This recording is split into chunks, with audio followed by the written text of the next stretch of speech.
toutes et à tous et bienvenue dans votre émission internationale. Il y a 2 ans, dans le sillage de l'affaire Weinstein, débutait le mouvement de libération de la parole des femmes, le mouvement MeToo, moi aussi, comme on dit et comme on écrit du côté de Montréal. Et puis mardi, le 5 novembre à 16h47 exactement, et bien à compter de ce jour, les femmes françaises travailleront bénévolement et ce jusqu'à la fin de l'année. Alors aujourd'hui, où en sont les inégalités salariales? Quid des violences faites aux femmes et de leur empouvoirment, comme on dit du côté du Québec? Autant de thèmes dont nous allons parler cette semaine avec notre invitée, la féministe Rebecca Amsellem, qui a lancé Les Glorieuses.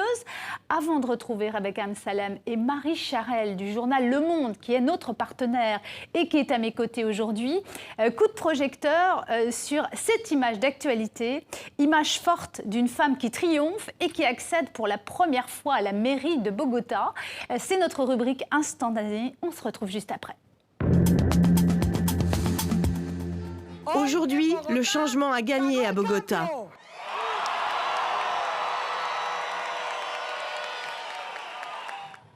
À travers la culture citoyenne, l'éducation de qualité, l'égalité, vaincons et dépassons et désapprenons le machisme, le racisme, les discriminations sociales et l'homophobie.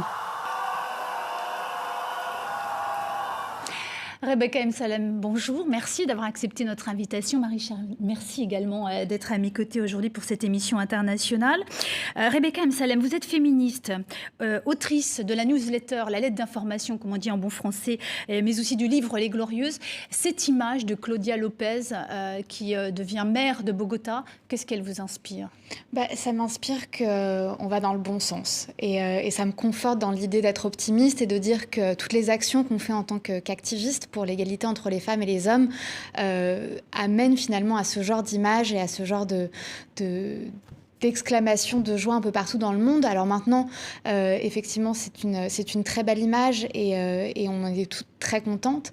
Malheureusement, ça reste une exception. Et on aimerait bien que ce genre d'événement devienne une norme et qu'on n'ait plus justement à exprimer cette joie quand ce genre de choses arrive, tellement ce sera la norme dans notre société. Alors, vous dites c'est une exception, mais comme ça change un peu, puisque si on regarde au niveau notamment européen, Ursula von der Leyen, présidente de la Commission européenne, Christine Lagarde à la tête de la Banque centrale européenne, Sophie Wilmès qui est devenue première ministre belge.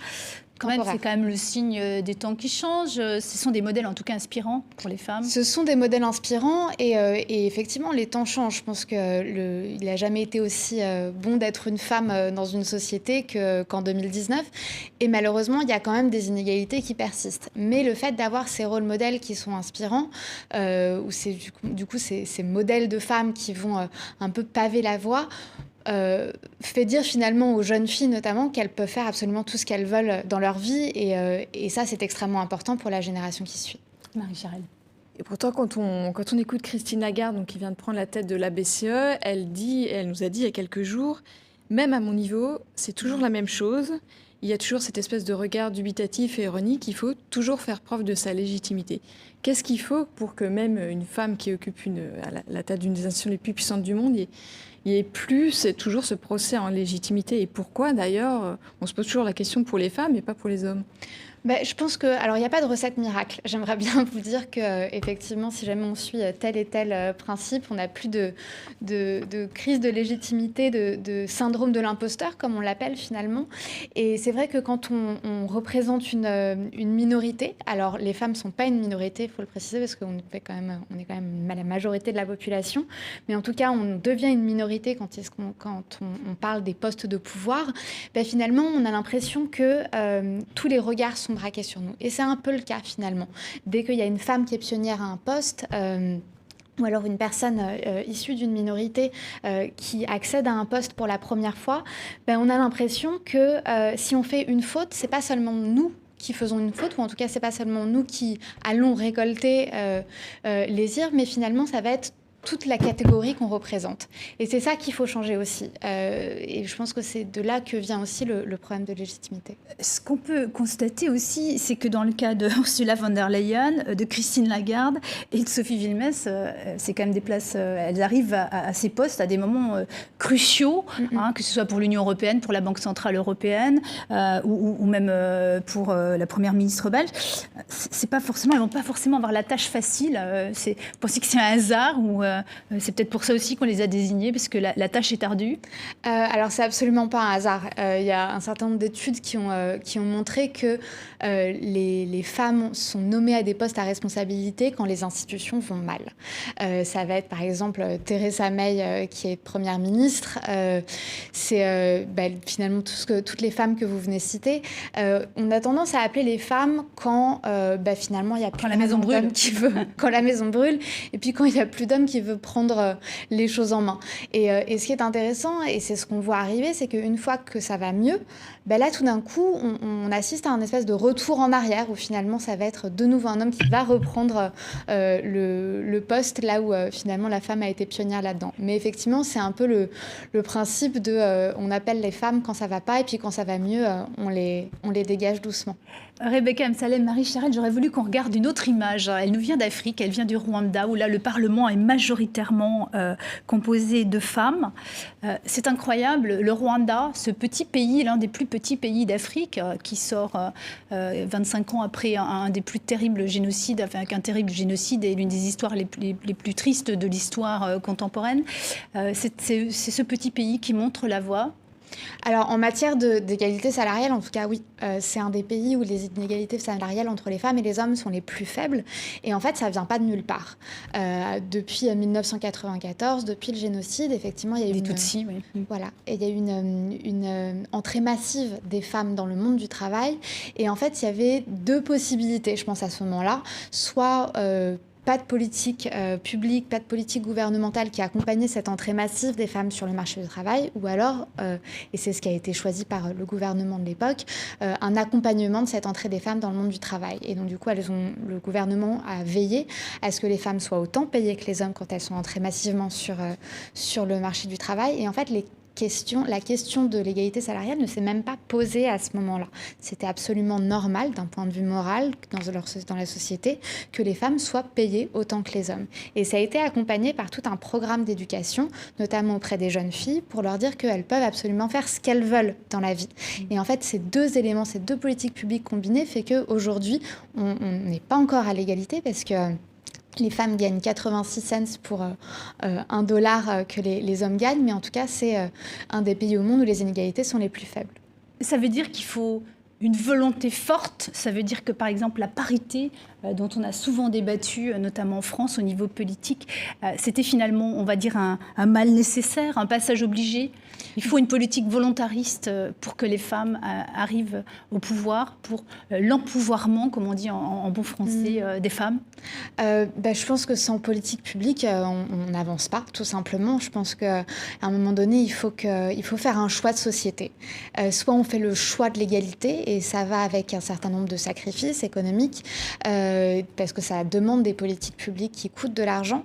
Et si jamais on passe par là, effectivement, on peut prétendre à une avancée réelle dans notre société. Sinon, ça peut être de la communication, des bons mots, mais ça ne change pas forcément quelque chose. Est-ce qu'il faut aller si on parle de politique publique, jusqu'à ce qui est un peu compliqué en France encore, à la discrimination positive, aux quotas, pour forcer un petit peu les choses, en tout cas dans les institutions publiques, dans les postes de pouvoir? On a aussi des choses dans les conseils d'administration des entreprises. Vous pensez que c'est une bonne piste?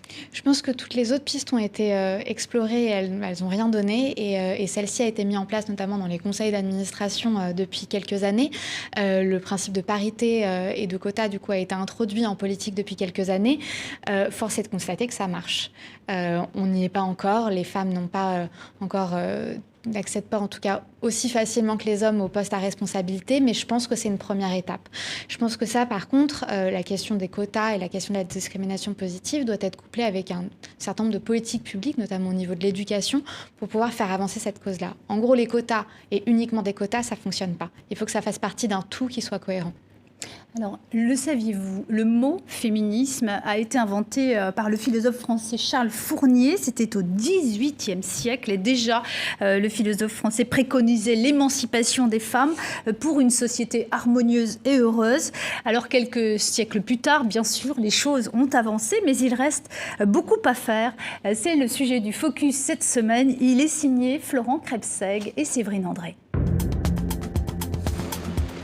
Il y a une semaine, la ville de Sotchi accueillait 43 chefs d'État pour un sommet Russie-Afrique. Dans ce cadre, une délégation russe emmenée par Vladimir Poutine recevait une délégation nigériane et son président Muhammadu Buhari. Gouverneur, distingué ministre et... non, il n'y a pas de femme. Et oui, il y a de quoi rire. Pas une seule femme à ce niveau. Il y a encore pas mal de boulot pour une féministe, nigériane qui plus est. Dans votre livre, Rebecca Nsalem, vous parlez de cette femme nigériane, Chimamanda Ngozi Adichie. Vous reprenez sa dénonciation d'un féminisme light, allégé. Ce féminisme qui attend la permission des hommes. Elles peuvent avoir tout le pouvoir qu'elles veulent, ces femmes, à condition que cela n'entrave pas les privilèges masculins. Comme vous, la chanteuse Beyoncé affiche son féminisme et les idées de Chimamanda. Elle chante même les louanges de son livre intitulé « Nous devrions toutes être féministes ». La phrase est devenue slogan à tel point qu'une maison de luxe l'a collée sur un t-shirt disponible sur le site de la marque, au prix lui aussi très drôle. Et elle revendique la contraception libre et gratuite et la liberté de l'avortement. Lorsqu'en France, les femmes descendaient dans les rues pour la pilule en vente libre ou le droit d'avorter, s'imaginaient-elles que 50 ans plus tard, le féminisme serait encore à défendre? Qu'en Équateur ou au Maroc, on emprisonnerait encore pour une interruption de grossesse, même en cas de viol? S'imaginaient-elles qu'en l'an 2019, on dénoncerait un féminisme light? Ou qu'il y aurait encore besoin d'y aller violemment, tout comme les fémènes, qui, dites-vous, donnent aujourd'hui un visage et des seins au féminisme? Une sainte colère qui donne lieu à l'une des vidéos les plus vues sur les réseaux sociaux ces jours-ci. Celle d'une comique qui, sur une scène new-yorkaise, dénonce la présence dans la salle de l'ex-producteur Harvey Weinstein. Inculpé pour de multiples agressions sexuelles et première cible du hashtag MeToo. Et là, on n'a plus envie de rire. Rebecca Nsalem, qu'est-ce que ça vous inspire, cette image d'Harvey Weinstein? Pas grand-chose. Ce que je trouve, en tout cas cette image dans ce comedy club qui est extrêmement inspirant, c'est l'image de cette comédienne qui prend la parole sur le fait que ce n'est pas normal que cette personne puisse assister à ce type d'événement. Et ce que j'admire en tout cas, c'est le courage de cette comédienne qui a été une des seules à lever la voix pour dire que c'était effectivement anormal. Il y a 2 ans a débuté le mouvement MeToo, justement dans le sillage des scandales sexuels autour du réalisateur américain Harvey Weinstein. Ce mouvement MeToo, intitulé moi aussi du côté de Québec en bon français. Quel bilan aujourd'hui vous feriez de ce mouvement? On avait souvent dit que ça va être un effet de mode, ça va passer. Je pense que ça a changé. Ça a vraiment changé quelque chose profondément dans notre société. Je pense qu'au moment où le mouvement a été lancé, il y a eu cette phrase, vous vous souvenez, qu'on n'arrêtait pas de voir sur les journaux, qui était « ça a libéré la parole des femmes ». Et ce que je trouvais assez choquant, c'était que effectivement, ce mouvement MeToo, ce mot avait été lancé quand même plus d'une dizaine d'années auparavant par l'activiste Tarana Burke, et que en fait, c'était pas du tout la première fois que les femmes prenaient la parole. Les femmes prennent la parole tout le temps, sauf que avant ce mouvement, en fait, elles n'étaient pas entendues. Elles n'étaient pas entendues par les personnes qui avaient du pouvoir, et elles n'étaient pas crues non plus, parce qu'on vit dans une société qui délégitime constamment la parole des femmes. Et je pense que ce mouvement a changé, c'est que dorénavant, on croit un peu davantage les femmes et on les écoute. Alors, je ne dis pas qu'on y est complètement et qu'on est dans une société profondément égalitaire, mais je pense qu'en tout cas, il y a eu c'est cet élément qui a changé. Et l'autre élément qui a changé, c'est cette solidarité active, cette sororité que j'ai vue naître, notamment entre les femmes.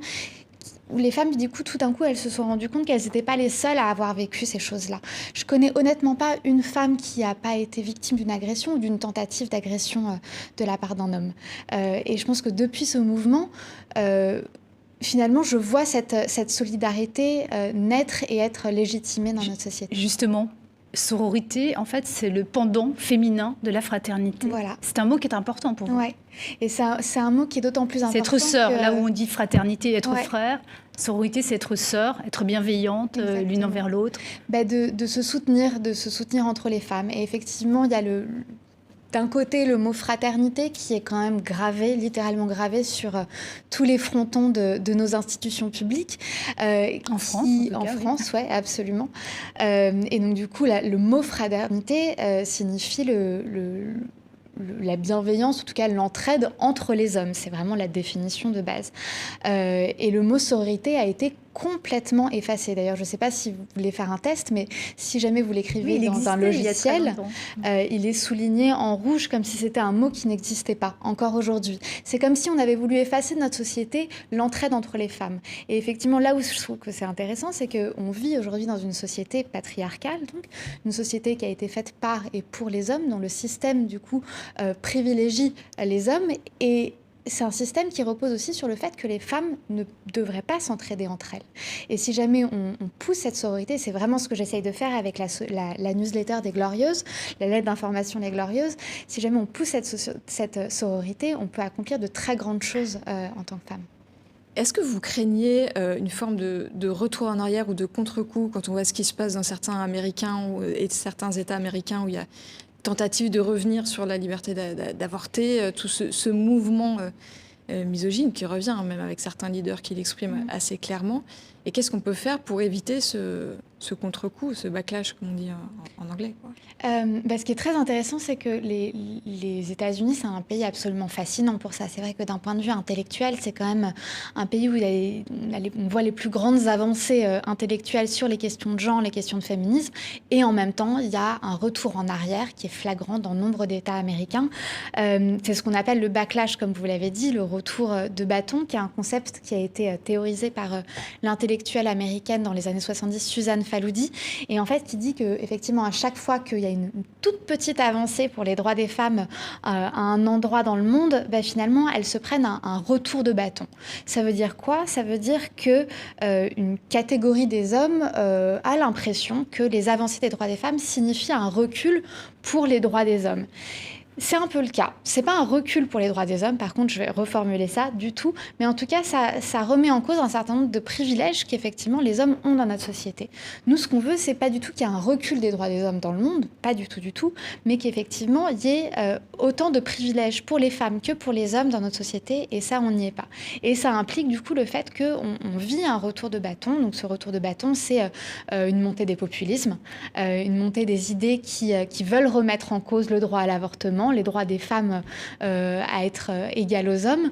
Et ça implique du coup que les femmes, et notamment les activistes, vivent un certain nombre d'harcèlements et de violences un peu partout dans le monde. Rebecca Msalem, ce qui est intéressant aussi, c'est que c'est aux États-Unis que beaucoup de choses ont été théorisées par les féministes américaines qui mettent des mots, notamment sur l'homme-terruption, le man-rupting. Pour vous, ce sont des choses importantes, mettre des mots sur ce qui se passe au quotidien dans la vie d'une femme. Je pense que ce qui n'est pas prononcé n'est pas visible dans nos sociétés. Si on prend un exemple avec le mot féminicide, qui est du coup le meurtre d'une femme parce qu'elle est une femme, c'est un mot qui était très peu utilisé par les médias français et francophones jusqu'à il y a très récemment. Quand on parlait du coup du meurtre d'une femme par son conjoint ou son ex-conjoint, on avait tendance à parler de crime passionnel.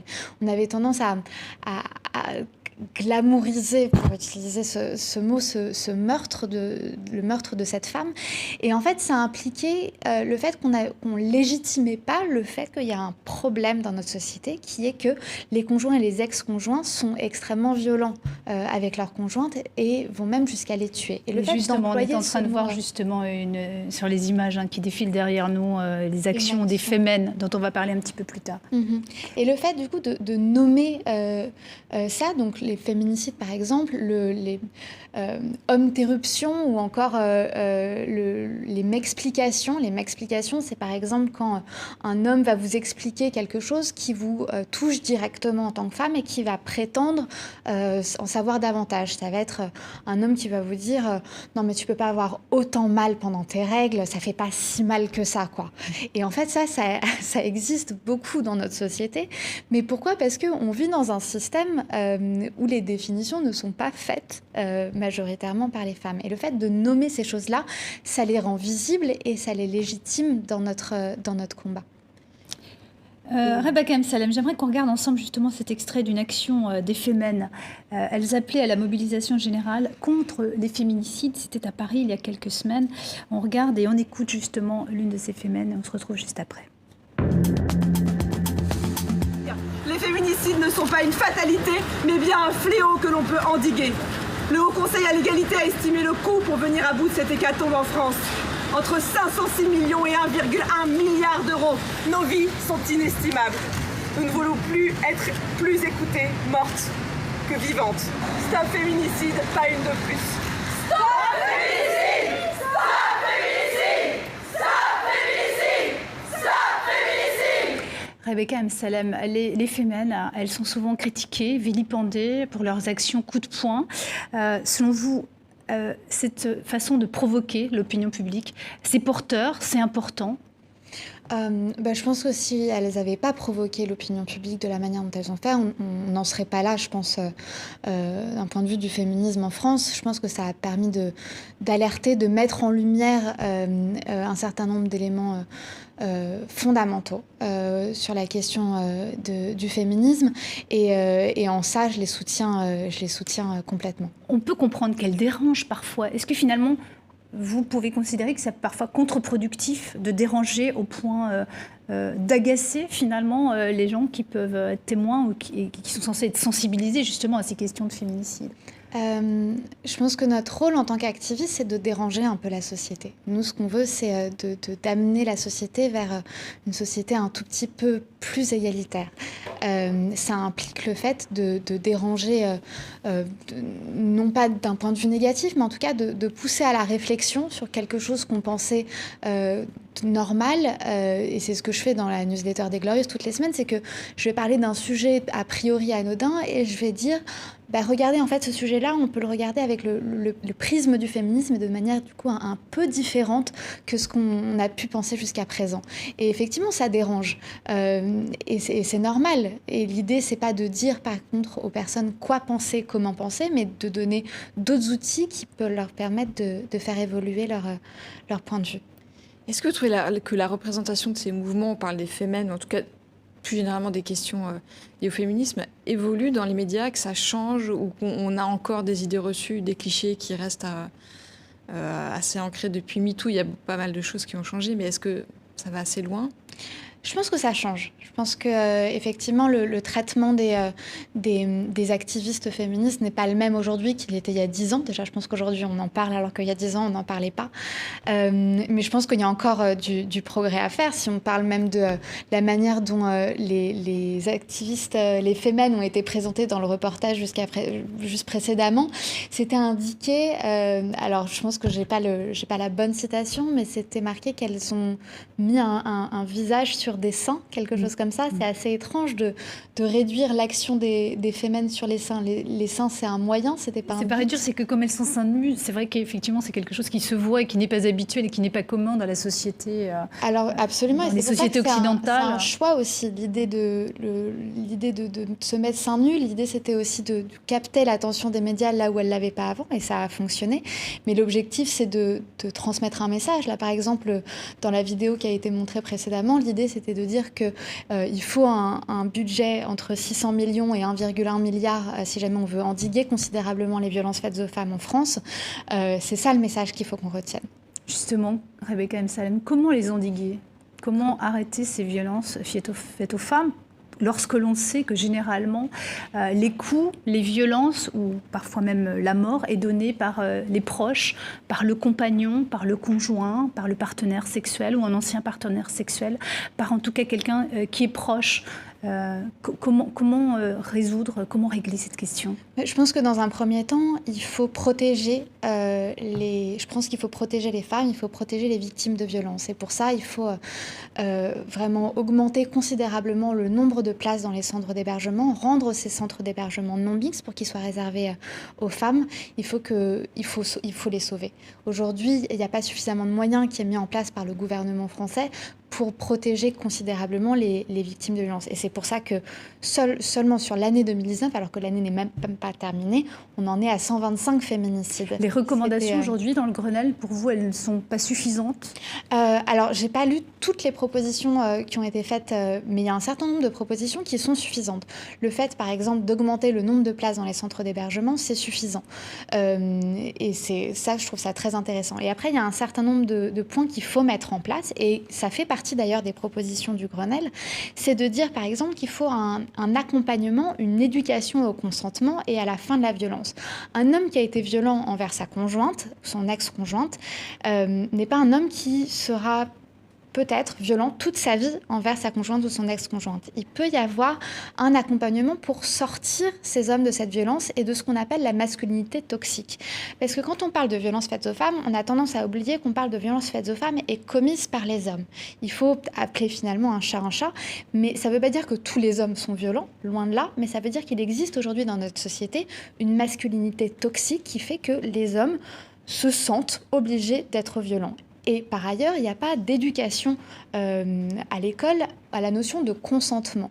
Il faut qu'on apprenne aux garçons et aux filles, mais aux garçons en premier lieu, le consentement. Ça veut dire que si jamais une fille ne dit pas oui à une relation sexuelle, ça veut dire qu'elle dit non. Si jamais il y a un certain nombre d'éléments qui doivent être mis en place pour éduquer les jeunes au consentement aujourd'hui. Justement, vous parlez de la question de la masculinité ou des masculinités. Comment les redéfinir? Comment associer les hommes à cette redéfinition? Est-ce qu'il faut élargir la réflexion à la question des genres et de toutes les ambiguïtés, toutes les déclinaisons qu'on peut avoir dans les identités de genre, les gender fluides, les binaires, non-binaires, enfin toute cette galaxie de possibilités. Est-ce qu'on peut avoir une réflexion sur les genres sans l'élargir à ces thèmes-là également? Alors, je pense il s'agit vraiment de deux thèmes différents. D'un point de vue, effectivement, il y a une réflexion sur le fait qu'il y a des personnes aujourd'hui qui se sentent ni complètement homme, ni complètement femme. Ça, c'est du coup les studies, ce qu'on appelle les gender fluides. Je ne connais pas d'ailleurs la traduction française de ce terme. Et en fait, d'un autre côté, je pense qu'il y a une redéfinition nécessaire de la notion et de la notion des masculinités. De la même manière que nous, féministes, on revendique, et c'est ce que je revendique avec les Glorieuses depuis le début, c'est qu'il n'existe pas une manière d'être une femme, il n'existe pas une féminité, mais il existe autant de féminités qu'il existe de femmes sur cette planète, et c'est ça qu'il faut qu'on glorifie aussi. De la même manière, il existe pléthore de masculinités et de différentes masculinités. Aujourd'hui, les hommes subissent un certain nombre d'injonctions, de la même manière que les femmes subissent ces injonctions, et ils subissent des injonctions par rapport au modèle viril, qui est que les hommes doivent être forts, ils doivent gagner beaucoup d'argent, ils ne doivent pas avoir d'émotions, ils doivent toujours protéger leur famille. Surtout pas pleurer. Ils ne doivent pas pleurer. Et en fait, ces éléments enferment les hommes dans un modèle qui n'a plus lieu d'exister aujourd'hui. Il n'existe pas une seule manière d'être un homme. Il existe plein de manières d'être un homme et en fait je pense que cette réflexion, le fait de diversifier ces éléments-là, c'est ce que fait par exemple Victoire Toyon avec le formidable podcast Les couilles sur la table. C'est le dernier livre de Yvon Jablonka. On voit aussi émerger une nouvelle réflexion sur le fait qu'il existe pléthore de masculinité aujourd'hui. Et en fait ce qui est intéressant là-dedans, c'est que ça montre que on attend aussi un peu les hommes au tournant aujourd'hui. Autant nous, on fait notre travail de notre côté sur les droits des femmes, et les hommes aujourd'hui doivent se joindre à ce combat et à cette révolution en redéfinissant ce que ça veut dire être un homme. Justement, comment on fait pour inviter les hommes à rejoindre les femmes dans ce combat? Comment on fait pour ne pas les mettre à distance, pour pas qu'ils se sentent systématiquement stigmatisés, voire parfois attaqués, voire remis en cause, on va dire, dans ce qu'ils sont? C'est toujours un peu... On sent que ce mouvement MeToo, moi aussi, parfois, ça peut les agacer, ça peut s'entendre. Je pense qu'il y a plusieurs manières. Les hommes peuvent s'impliquer davantage sur cette lutte-là. Par exemple, j'ai quelque chose que je dis assez souvent aux hommes qui me demandent comment est-ce qu'ils peuvent s'impliquer, notamment dans la lutte contre les inégalités salariales. Ils peuvent avoir, par exemple, aller voir leurs collègues femmes qui font un travail sensiblement identique au leur et leur proposer de leur dire combien est-ce qu'ils gagnent. C'est un choix. Et si jamais, du coup, ils se rendent compte que finalement, la collègue gagne moins que lui alors qu'ils font sensiblement le même travail, il peut accompagner la demande d'augmentation de salaire de sa collègue. Ça, c'est un acte concret.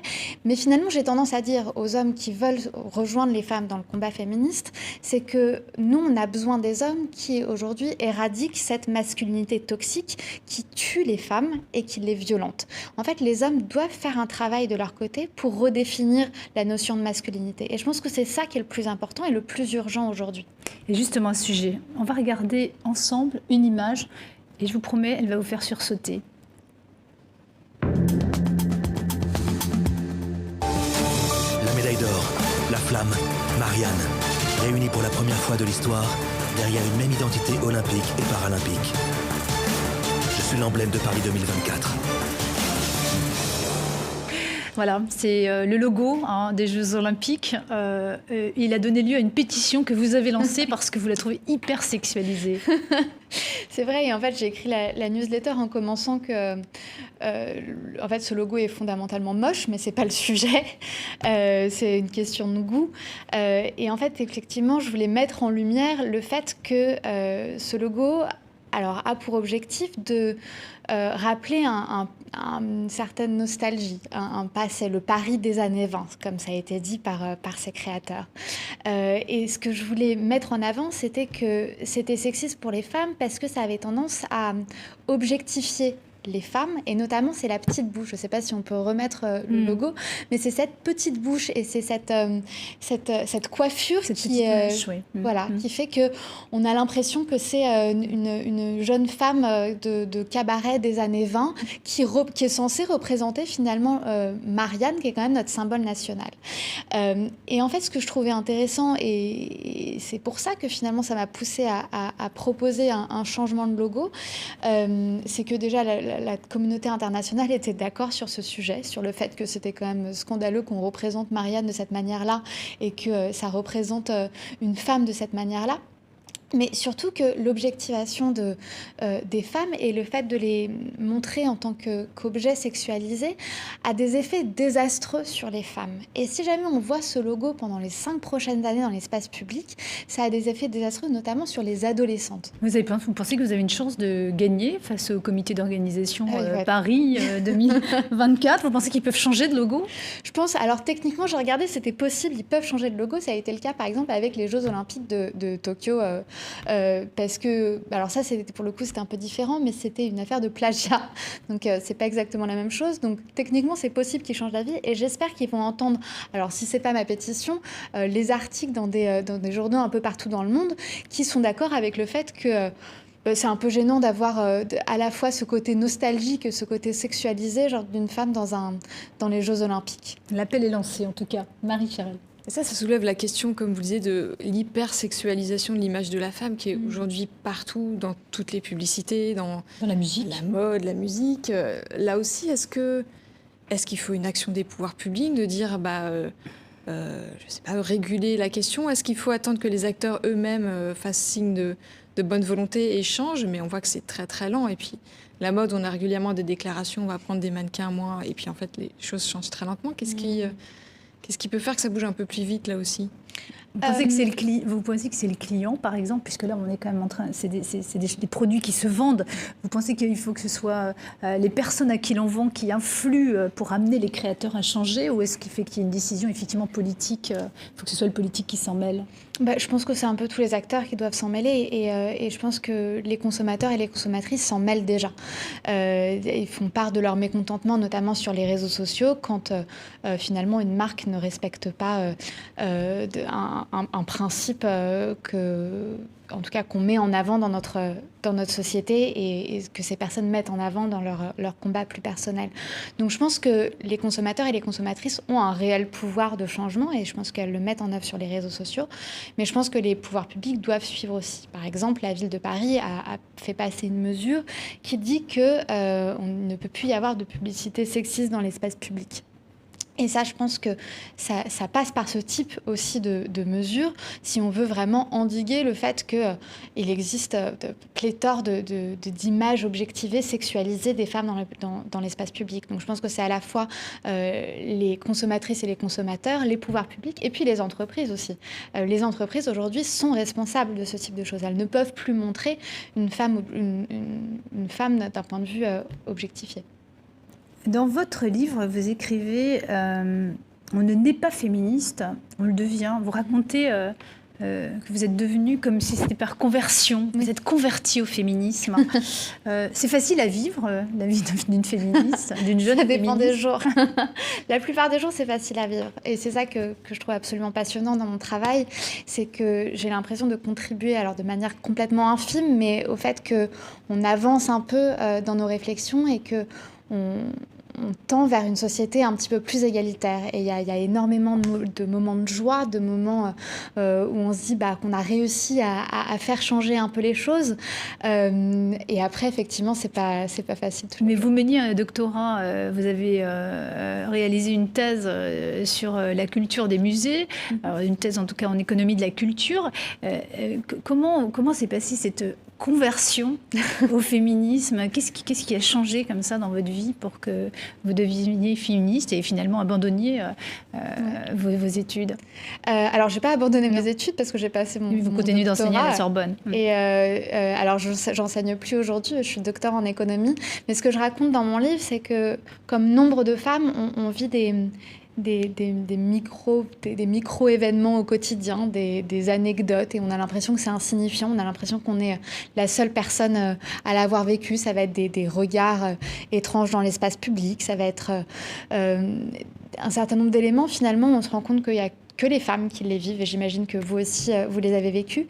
Et en fait, cette conversion se fait au moment où on joint ces réflexions autour de ces événements et des lectures.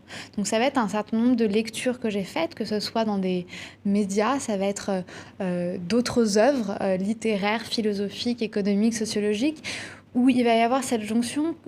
Dans notre tête, on se dit finalement, je ne suis pas la seule à avoir vécu cet événement. C'est un phénomène de société et ce n'est pas uniquement un phénomène qui me touche que moi. Et surtout, on se dit qu'il y a eu des femmes qui ont eu des réflexions sur ces éléments jusqu'à présent et qu'on peut amener ces réflexions, les transformer en tout cas d'un point de vue politique. Et finalement, c'est quoi pour vous être féministe? Qu'est-ce que ça veut dire? Et est-ce qu'on peut être femme et ne pas l'être? Alors pour moi, être féministe, c'est se battre pour que les femmes aient autant de droits et de privilèges que les hommes dans notre société. Et c'est aussi se battre pour que toutes les femmes puissent faire le choix qu'elles veulent, même si ce n'est pas forcément le choix qu'on ferait pour nous-mêmes. C'est d'être dans une société de choix, et on ne l'est pas encore aujourd'hui. Est-ce qu'une femme peut ne pas être féministe? Oui, comme un homme peut ne pas être féministe. Mais ce que je dis souvent, c'est qu'on ne peut pas demander non plus à toutes les femmes ou à tous les hommes de mener cette révolution féministe. Déjà, il y a certaines personnes qui n'en ont pas envie et puis qui se plaisent dans notre système actuel. Mais moi, mon travail en tant qu'activiste, c'est d'essayer de changer un petit peu ce système, de faire en sorte qu'il soit un petit peu davantage favorable aux femmes plutôt qu'aux hommes dans notre société. Et être féministe, c'est pas être contre les hommes. C'est ce que j'entends beaucoup. T'es féministe, ça veut dire que t'aimes pas les hommes. C'est pas du tout le cas. Être féministe, c'est être contre un système, en fait, qui privilégie effectivement davantage les hommes. Mais c'est pas contre des individus, c'est contre un système. Ou en tout cas, pour un système plus égalitaire. Rebecca Msalem, vous êtes franco-canadienne, vous n'avez pas vécu au Canada, mais justement en Alberta, les femmes pourront connaître le passé violent de leur conjoint ou de leur partenaire ou de leur compagnon. C'est une bonne nouvelle pour vous, ou est-ce qu'on n'a pas le droit finalement à l'oubli? Est-ce qu'on ne peut pas avoir été violent et ne plus l'être? Alors, je n'ai pas une réflexion tranchée sur cette décision-là. Je pense que dans un premier temps, je vais vous dire oui, c'est important. C'est important parce que ça peut sauver des femmes de la mort. Et ça peut sauver des femmes de la violence. Et puis, si jamais on lit finalement cette nouvelle avec ce prisme-là, et si ça peut sauver ne serait-ce qu'une seule femme d'un geste violent, je pense que c'est une bonne chose. Ce que je pense aussi, c'est que, et c'est ce que je vous disais précédemment, c'est pas parce qu'on a été violent une fois qu'on doit toujours l'être, et qu'on le serait toujours. Je pense qu'on peut vraiment sortir du cercle vicieux de la violence, mais ça nécessite un accompagnement, notamment de la part des pouvoirs publics, pour accompagner ces hommes qui ont été auteurs de ces violences-là. C'est pas une question de droit à l'oubli, à mon sens. Je pense que c'est d'un point de vue pédagogique, on peut très bien avoir accès à ces informations, et puis en tant qu'auteur de ces violences, de dire oui, effectivement, j'ai été auteur de ces violences, mais j'ai fait tel et tel accompagnement qui fait qu'aujourd'hui, je ne le suis plus. Marie-Chérène. Sur la question des inégalités de salaire dont on a un petit peu parlé, donc il y a cette action que vous avez lancée le 5 novembre à 16h47. Les femmes commenceront à travailler... Les Françaises. Les Françaises, pour des prunes. Les Européennes, ça dépend des pays, c'est parfois avant, parfois après. Et les autres, on ne le sait pas forcément, parce que les études ne sont pas toujours menées. C'est vrai. Est-ce que depuis que vous avez lancé ce mouvement, les choses ont commencé à changer? Et surtout, quelle est la source de ces inégalités de salaire? Alors, j'ai lancé ce mouvement, ça va être la 4e année qu'on lance le mouvement pour l'égalité salariale. La première année, je l'ai lancé parce que j'ai vu ces millions de femmes, ces Islandaises dans la rue, se battre pour l'égalité de salaire. Et ce que j'ai trouvé très optimiste, c'était que, en fait, l'Islande, c'est un des pays où les inégalités de salaire sont les plus faibles au monde. Et je me dis, en fait, ces femmes continuent à manifester tant qu'elles n'arrivent pas à cet écart de 0 de salaire entre les femmes et les hommes. Depuis, du coup, la première année, la première édition qu'on a lancé le mouvement pour l'égalité salariale, je pense qu'on en parle davantage dans l'espace public. Je pense qu'il est communément maintenant admis que c'est inadmissible pour les femmes et pour les hommes d'avoir cet écart de salaire, qui est quand même de 15,4% si jamais on prend le chiffre d'Eurostat. Alors, il existe plusieurs causes aux inégalités salariales.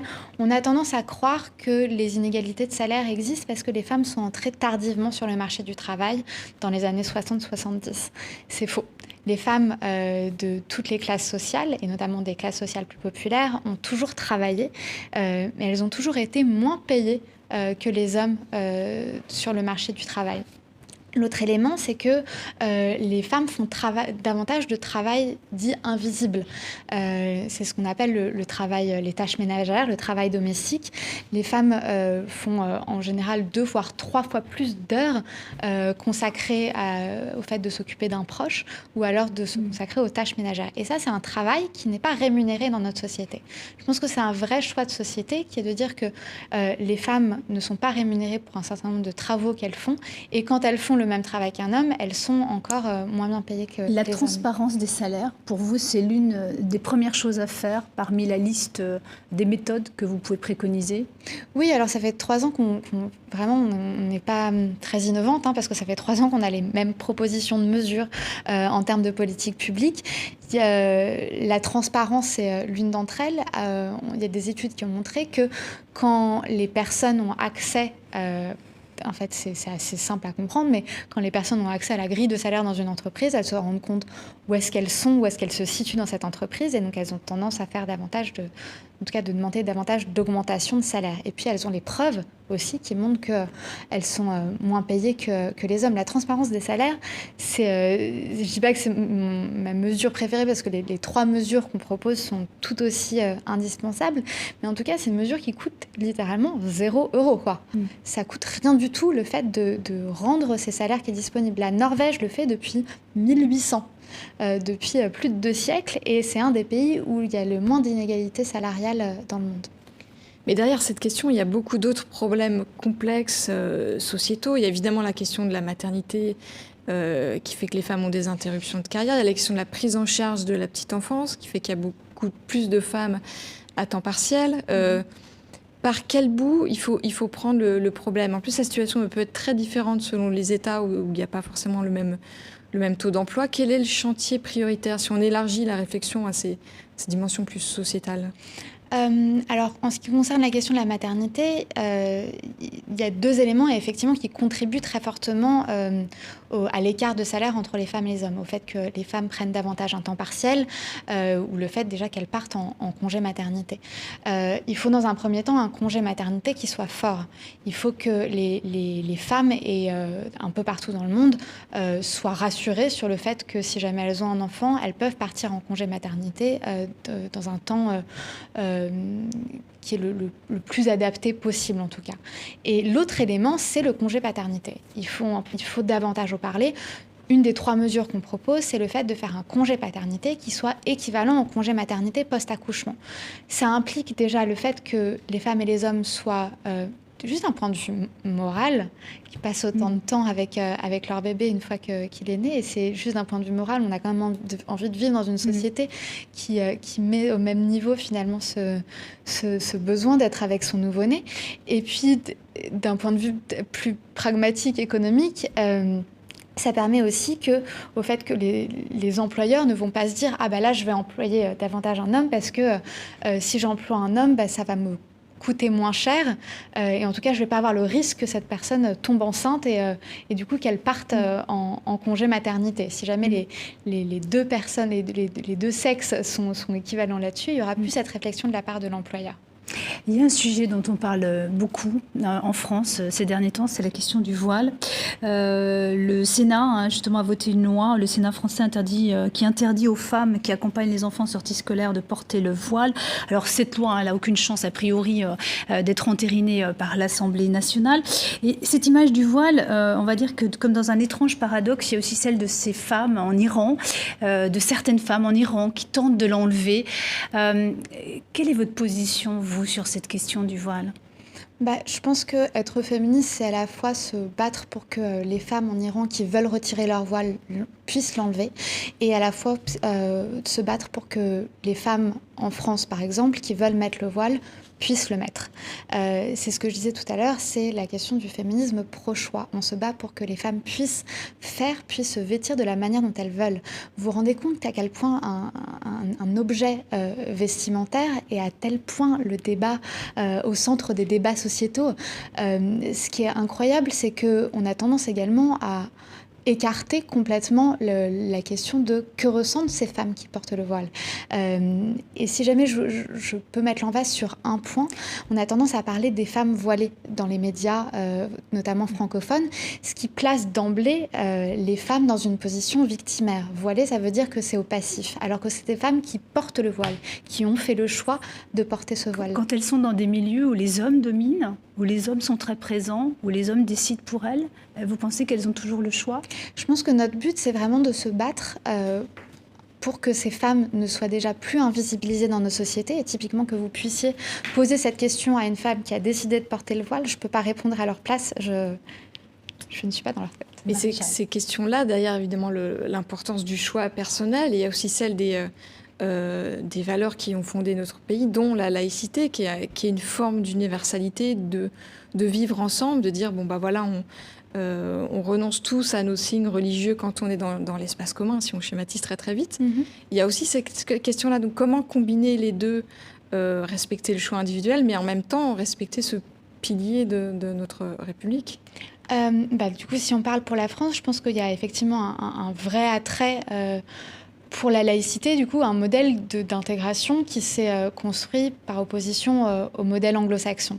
Et ce qui est intéressant, c'est que on parle effectivement du voile comme signe religieux extérieur, mais on ne va pas parler, par exemple, des personnes qui décident de porter une croix ou alors des hommes qui décident de porter une kippa, qui sont également des signes extérieurs religieux. Je pense qu'il y a un vrai choix de stigmatiser les femmes et en tout cas de les mettre, notamment les femmes musulmanes, de les mettre au cœur du débat. Mais je pense que ce n'est pas ça qui se cache derrière. Merci beaucoup, ce sera le mot de la fin. Merci beaucoup Rebecca M. Salem d'être venue sur le plateau de TV5 Monde répondre aux questions d'international. Merci aussi à vous, à Marie Cherel, de m'avoir accompagnée aujourd'hui. Si vous voulez en savoir plus, vous pouvez aller sur le site de TV5 Monde, le site Terrienne qui est consacré à la condition des femmes dans le monde. Merci au journal Le Monde de nous avoir accompagnés, qui est notre partenaire. Merci à toutes et à tous pour votre fidélité. succès. La semaine prochaine, vous retrouverez Françoise Joly pour un nouveau numéro d'International. Excellente suite de programmes sur TV5 Monde.